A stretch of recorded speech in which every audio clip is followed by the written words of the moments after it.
अस्सलामुअलैकुम। हम आपको लाइव डिजिटल नेटवर्क की नशरियात योगा थेरेपी में खुश आमदीद कहते हैं।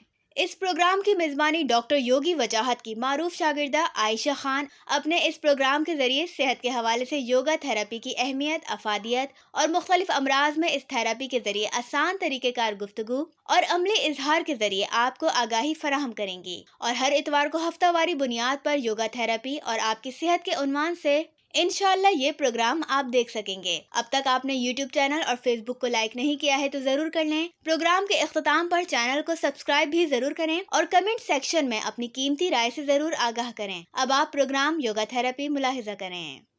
अस्सलाम वालेकुम, मैं हूं आयशा खान और आज हम योगा थेरेपी में आपको बताएंगे कि यूरिक एसिड से किस तरह निजात पाई जा सकती है और कौन सी एक्सरसाइजेस यूरिक एसिड के लिए फ़ायदेमंद है। अब हम यूरिक एसिड के लिए आपको योगा थेरेपी का पोस्चर बताएंगे। आपने साइड पे टर्न होके एक लेग को बेंड करना है और दूसरी लेग उसके ऊपर से साइड पे टर्न होगी। दोनों हैंड्स आपके सामने की तरफ टर्न होंगे और फेस आपका बैक पे मूव होगा। इस पोस्चर में आपको 2 to 3 मिनट्स स्टे करना है। प्यूरेन के टूटने की वजह से जिसमें यूरिक एसिड बनता है जो खून से गुर्दों तक पहुंचता है और गुर्दों से यूरिन के ज़रिए जिस्म से बाहर निकलता है। जब यूरिक एसिड जिस्म से बाहर ना निकले तो ये जिस्म के अंदर छोटे छोटे क्रिस्टल की शक्ल में जोड़ों में जमा होने लगता है। इसकी वजह से जोड़ बेकार हो जाते हैं और पेशेंट का चलना फिरना मुश्किल हो जाता है। यूरिक एसिड बढ़ने का ताल्लुक सिर्फ गैर सेहत बख्श ग़िज़ा खाने से नहीं है, बल्कि यूरिक एसिड ज़हनी अमराज और दिल के जमला अमराज के बाइस बढ़ सकता है।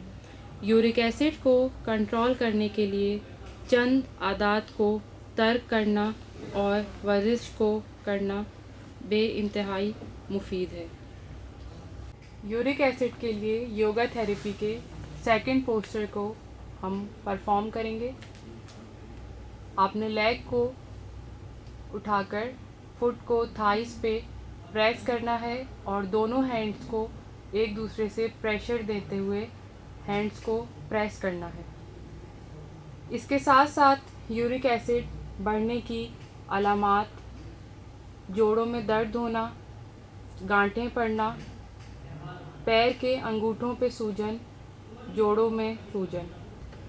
इसी तरह आपने दूसरे पाँव की मदद से इस पोस्चर को दोबारा रिपीट करना है। एक्सरसाइज के साथ साथ खाने की चीज़ों में भी आपको एहतियात करना है।